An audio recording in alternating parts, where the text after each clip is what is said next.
Hey everybody, and welcome back to my mommy channel made for moms by a mom.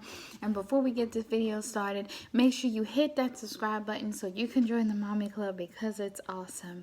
And before we really get started, I just want to let you know that none of my videos are made for children, despite what you may think. This channel was created, and all the videos on this channel were created for mothers. Mothers expecting, mothers period, adults, okay, people that are grown, okay. So if you are a child, go get your parents. You should not be watching these videos. Great. So now I thought I'd do a fun video about what they don't tell you about when you're giving birth. Listen, I have a friend that is pregnant right now, and I just want to say to you, giving birth is a lot of work, but the reward at the end is so great. And don't get scared by anything that I say, but there's just some stuff they don't tell you before giving birth. All right, so let's start. Most of you may know what Braxton Hicks contractions are. And if you do not, then you should Google it. And basically, it's like a false alarm, but you're having contractions, or so you think. You go to the hospital, and they be like, nope, go home. That really sucks. To piggyback off of that, you may get sent home a few times before you actually give birth. And the reason for that is because of you being dilated. So you need to be 10 centimeters dilated in order to fully give birth. So if you're not kind of maybe at the halfway mark or a little farther than they think you should be, as in we won't be sitting here all day waiting for you to give birth, then they're going to send you home. So, and they're just going to make you wait it out. And that sucks, okay? So if your water broke, then yes, you're ready. You're close. If you're maybe 6 centimeters dilated, I'm sure they'll keep you. I'm not sure what the number is that you should be dilated where they say, okay, we'll keep you. But, you know, if you're 1 or 2 or 3, they're like, no, go home. You know, the contractions suck, but they need to be, I believe, 3 to 5 minutes apart as well, for them to even consider, you know, keeping you at the hospital. Another thing that they don't tell you is the paperwork. So you're going through labor, you're having contractions, the whole 9 yards, and they want you to fill out a mountain of paperwork, okay? Everything from who you are to where you live to... What are you doing? Babies. Who you are to where you live to, I guess kind of like disclaimers, or what do you call them? Like, you need to sign these papers in case this happens. So, like, they have papers to give permission to do epidurals, to give permission for doctors to come in, to give permission to give your family information, to give permission to charge your insurance. Papers that you understand what can happen during an epidural, and how if something goes wrong, it's not their fault. If you have to have a C-section, what can happen. Giving permission for them to do blood transfusions in case the C-section goes wrong. Okay? So, it's a lot of things that they have you fill out, and while you're in pain, it's really, really hard to try and read all of these papers and get everything squared away and then sign them. But you have to. And, you know, if you have any questions, they're there to answer them. But it is so, like, frustrating trying to sign all that stuff. So, another thing they may not tell you is there's a small window for when to get the epidural. They tell you to wait as long as possible, because if you get it too early, then it'll kind of not work efficiently when you really need it to work. And if you wait too long to get it, then it's not going to work at all, and you're going to have to go ahead and give birth without it. Nobody's going to tell you this, so I will. Labor pains are different for everybody. They can be okay, they can be really painful, they can be meh. It depends on you, okay? However, you have no idea what you're gonna feel like when it's time to push that baby out of your body. You may not be feeling any contraction pains at all. And some women will go, well, I guess I don't need the epidural. I highly suggest that you get it, because they can change the dosages. So when they give you epidural, it starts off really low, and then they increase it the more you have pain. If you don't have any pain, then you can keep it where it is. The problem is that when you're giving birth, if you decide not to get the epidural, you can't have it once you start to push. And if you start to feel pain, it's gonna mess you up. There have been cases of women dying, having heart attacks, and having to have emergency C-sections because they can't push anymore. It's too much for them.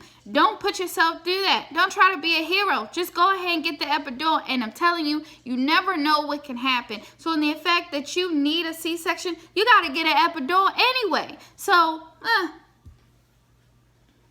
Now this is going to contradict what I just said, but another thing that they don't tell you is some women get back pains after having the epidural. Now, it doesn't last forever, and it doesn't happen every day. Now, my daughter is a year, and every now and then I'll get a pain in my lower back.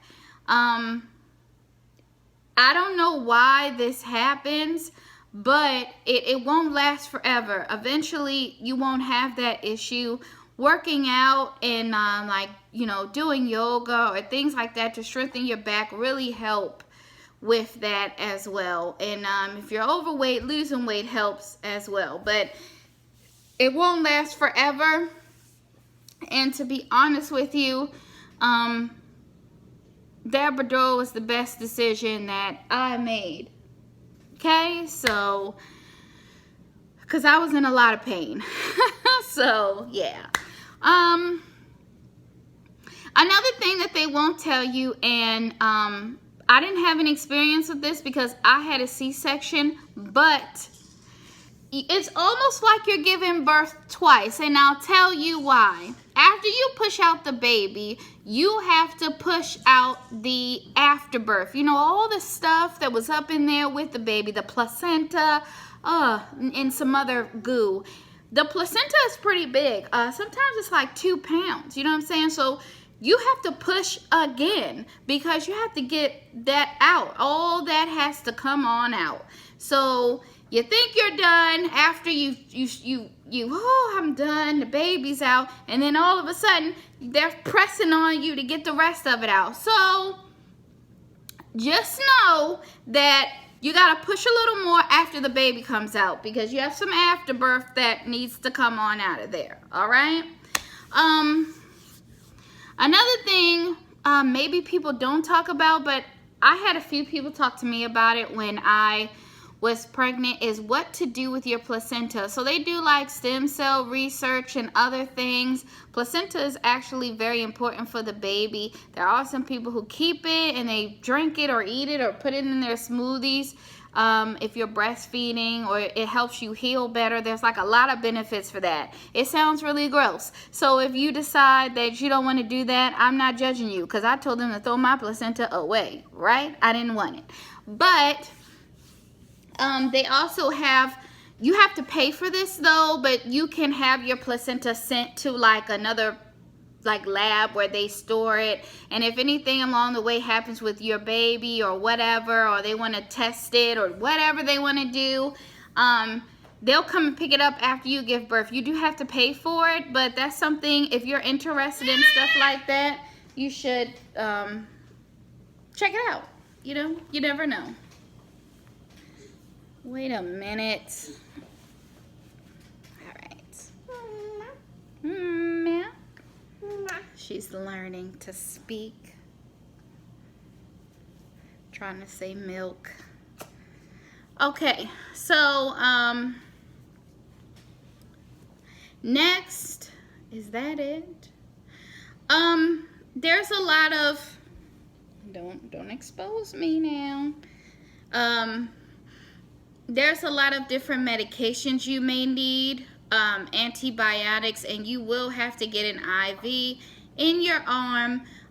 No matter if you need those medicines or not, but they put an IV in you, you know, for different reasons. You know, you may need Pitocin if you're getting induced, whatever.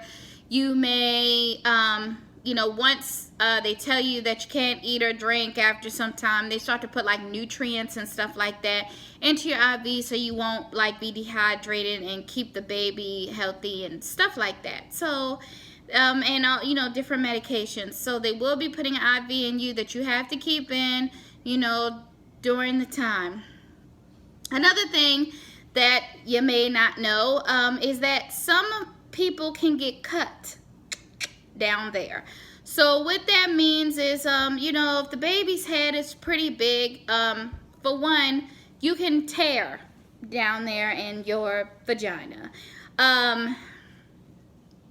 You probably won't feel it at the time, but you can tear a little bit down there. And so sometimes the doctors will go ahead and make an incision, so to make room for the baby to come out to prevent tearing. And if they do, then, you know, they will cut you. You probably won't feel it, especially if you have an epidural. But they will cut you down there, and then they'll stitch you up, and you'll heal just fine. They're dissolvable stitches, so you'll be fine, okay? Let us see here. What else do we have? After you give birth, you will still look pregnant a little bit because your uterus is expanded and it will shrink down, you know, within a few days. But while that's happening, periodically during your stay at the hospital, the doctors will be pressing on your stomach and uterus after you give birth to make sure that your uterus is fine and that it's going to shrink down like it's supposed to. Also to make sure that all of the afterbirth came out. Because if it didn't, you can get an infection. And that's not fun. And last but not least, we'll talk about some infections that you can get. Well, I'm not going to talk about them, but there are some infections that you can get, and things like preeclampsia and stuff like that can happen after you give birth. Once your water breaks, you and the baby are prone to infection. And so with that, you know, during you know, delivering and stuff, there's a possibility that you and the baby can get an infection. If that happens, then you and the baby will be getting antibiotics, and depending on the infection, they may take the baby to the NICU. Don't worry, that is for the baby's safety. If they take the baby to the NICU, then the baby will stay there, and you'll have to visit the baby instead of the baby being in the room with you. But they do that for the baby's protection, to keep the baby, keep the infection down and everything like that. So, you know, it could happen, it may not, don't worry about it. It's going to be fine. Most hospitals only allow 3 people in the room. I don't know if you knew that. And if your baby's in the NICU, then only 1 person at a time can go. And you have to put them on a list. And I think you can put up to 3 people on that list. If you end up having a C-section, only 1 person can be in the room with you. So, one last thing. As soon as you deliver, they will... what's the word? They will be giving your baby some medications. Make sure that you ask a lot of questions when it comes to the medications they're giving the baby, so that you know what it is and what it's for. But you have the option to say no to some of them. Oh my gosh. Nobody can hear me if you're making this noise. You have the option to say no to some of them, but you should talk to the doctor and the nurses about what these medicines are and why they're important. So make sure you do that. That kind of as a little gauge as to how long you may be in the hospital. If you delivered vaginally and everything's okay with you and the baby, maybe 1 to 2 days. If you had a C-section, 3 days, because they have to make sure that you can use the bathroom and everything, because they take some stuff out and then you got to put it back in. So, but let them tell you how long. It depends, because you have different doctors. So you have your own doctors, and then your baby has doctors. So each doctor's team talks to each other. If nothing's wrong with the baby, then they tell your doctors, okay, baby can go home on this day. And then if nothing's wrong with you, then they'll let you and the baby go home. There have been some times where if something's wrong with the baby, you do have to leave without them. That really sucks, but prayerfully that doesn't happen to you and everything is smooth sailing. So keep your stress levels down, stay stress-free, make sure you're exercising and drinking plenty of water, because you're gonna need to strengthen your pelvic floor, okay? You're also going to need to strengthen your body, because giving birth is hard work. So I thank you guys for sitting around with me and watching this video. Make sure you subscribe, hit that bell button so you can get notifications of when I post, and make sure you interact with me in the comments. Make sure you check out the Mommy Club blog and the Mommy Club Instagram, which will be down below in the description box. And I thank you guys for watching, and I'll see you in the next video. Bye.